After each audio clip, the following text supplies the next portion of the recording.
This video is sponsored by Squarespace, a versatile website hosting platform great for artists, but more on that later. If you've been anywhere near online fandom spaces, you probably know what a comfort character is. It's in the name. It's a character that brings you comfort. We all have different reasons why we attach ourselves to comfort characters. They can help regulate emotions, inspire us in times of anguish, and make us realize the ways that we can improve ourselves. But what happens when the character comes from your own brain? Comfort OCs, in many cases, are the ambition and reassurance that we can't provide ourselves through our own day-to-day thoughts. So let's talk about comfort OCs while I introduce you to my own little creatures and give their designs a little refresh.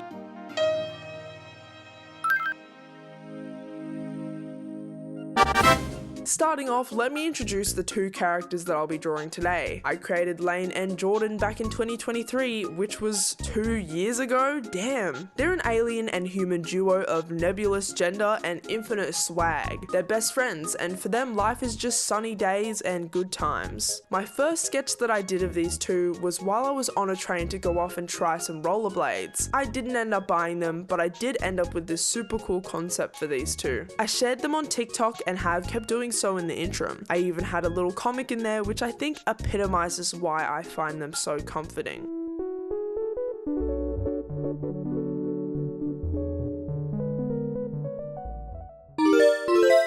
But why exactly did I make these characters? Well, 2023 was the year I uprooted my whole life to move to a new place, and I was finding it hard interacting with all the new people and making friends. By the time I was drawing Jordan and Laine, it was September, and the friends I'd haphazardly made at the start of the year were beginning to drift away. And I was panicking, I was freaking out. I felt like I was playing Animal Crossing, old Animal Crossing, where all the animals just secretly hated you and called your fit trash. It wasn't the best. Now on the flip side, Jordan and Laine were best buddies. They're the type of friends that can sit in a room together and not say a word for like 5 hours. But when they go home, it's still an awesome hangout, and they're already checking times to do it all again tomorrow. And they're weirdos. Jordan is an over-the-top personality, gets super lost in their obsessive crush, and just annoys and confuses people at school. They try to make friends, but they can never really fit in. And Laine?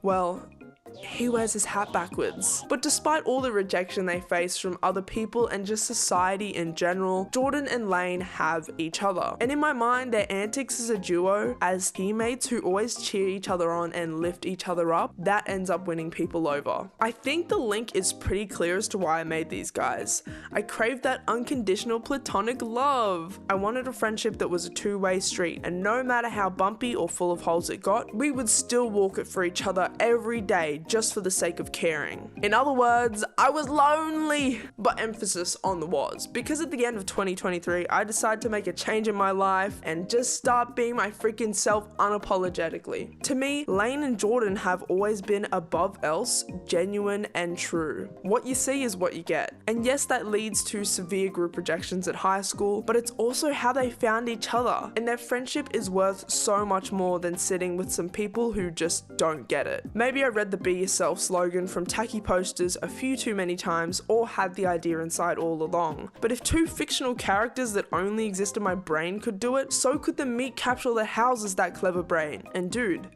it worked. It's been just over a year and I found myself many friendships like the one that Jordan and Laine share. I started making moves to become who I wanted to be, and naturally I started attracting like-minded people. So it's easy to admit that I've gotten over the original concern which I structured these comfort OCs around, but what's gonna happen to them now that I've solved the problem?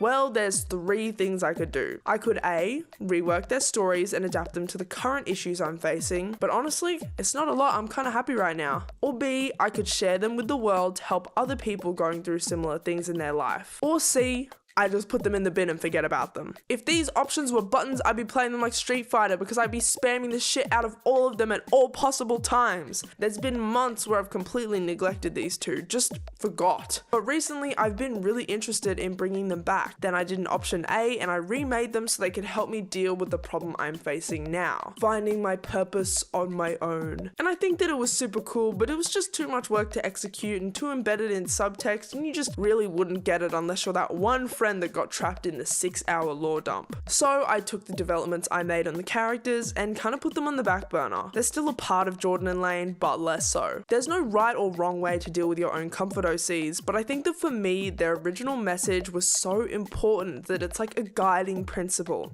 And in making videos like these about them, I can hopefully share a little bit of that energy. So expect more. If only there was a place where I could host my own blog about my own OCs while also operating a portfolio and art store. This is my website that I made using Squarespace, the sponsor of this video. I use their integrated web design tools and website hosting to create my own multi-purpose online space. I have a portfolio here which I send off to convention juries. I also have a landing page which directs anyone who scans my IRL business cards to this site so they can access my other socials. There are also a bunch of features to support blog posts and commerce. Squarespace makes running your own website super simple, so sign up today. Use my link squarespace.com/Zeppin1 and my code Zeppin1 to save 10% off a website today.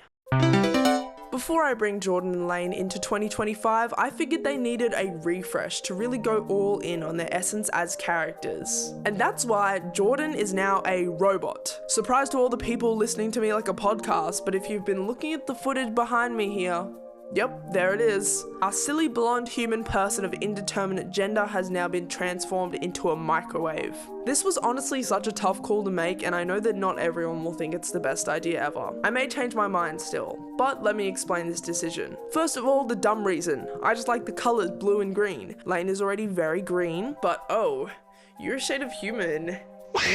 In all seriousness though, I live by these colors and they make me really happy when I'm drawing with them, so Jordan's face being blue now will probably help me draw them more. Also, I wanted to lean into how they were different from the people around them. Now not only being socially awkward, they're a socially awkward robot who's been raised among humans and believes they're somewhat human, but physically they're just not made of the same materials. And this is kind of ham-fisted, but these OCs help deal with gender identity. Yeah, Jordan being a robot is a clumsy metaphor for transness. Sue me, okay? But to get into it a little more, Jordan was astro-themmed. Their dad lost their child and created a robot in their image. But unlike Astro Boy, despite Jordan's dad's strange afflictions as a conspiracy theorist, he tried his best to give Jordan a shot at living amongst humans. Jordan spends their whole life trying to adopt human characteristics and fit in, and honestly does a half good job. They have the soul of a human but the exterior of a robot, and they live on the margins of both identities. Not fully robotic, experiencing extremely vivid human emotions and stuff, but also not human as for the more judgmental facets of society to accept them. Also in some of the things they need to do, like fix their own wires or pack extra coolant on hot days, Jordan can't exist as one or the other because parts of their identity are tied in both. So they just don't pick a side. And another thing I want to note is that Jordan's arc, if I made enough media to create an arc, damn, it doesn't lean towards becoming human or becoming a robot. They aren't trying to pick a team. It's more about being comfortable with not picking and not judging yourself or accepting judgment because you can't and won't fit into a box. Moving on, I also made changes to the personality of Laine. Jordan is still bubbly and energetic. I've always been solid on that, but Laine's personality has had some movements. Originally, they were extremely curious and enthusiastic about the human world, always making time to see Jordan and following along with their antics out of pure wonder.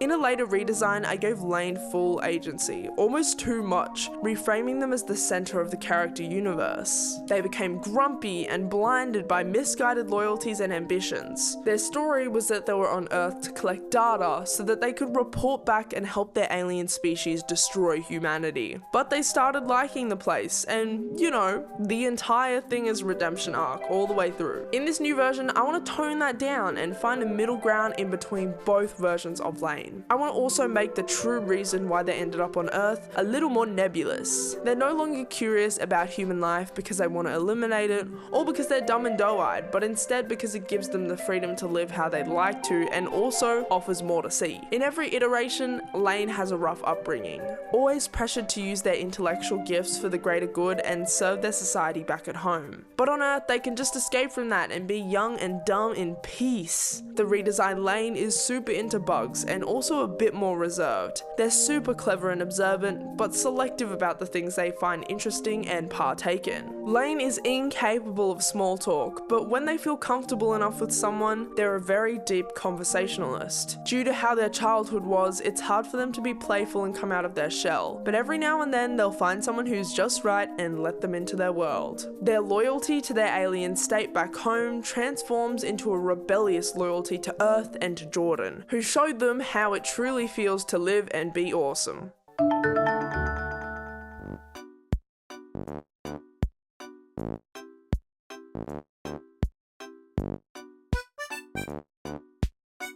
I hope I can continue finding comfort in the simple lives of these OCs as my own life becomes more complex, and I hope that I can create a little community around these two. I'm still yet to introduce other characters which exist in this world, so there's definitely more to see. But for now, that's all. If you'd like to support my art further, please consider joining my Ko-fi Mail Club, where each month I create an original piece to send out to my NARPs all over the Milky Way. It also helps me run this channel. Thank you to all my current channel supporters and to Squarespace for sponsoring this video.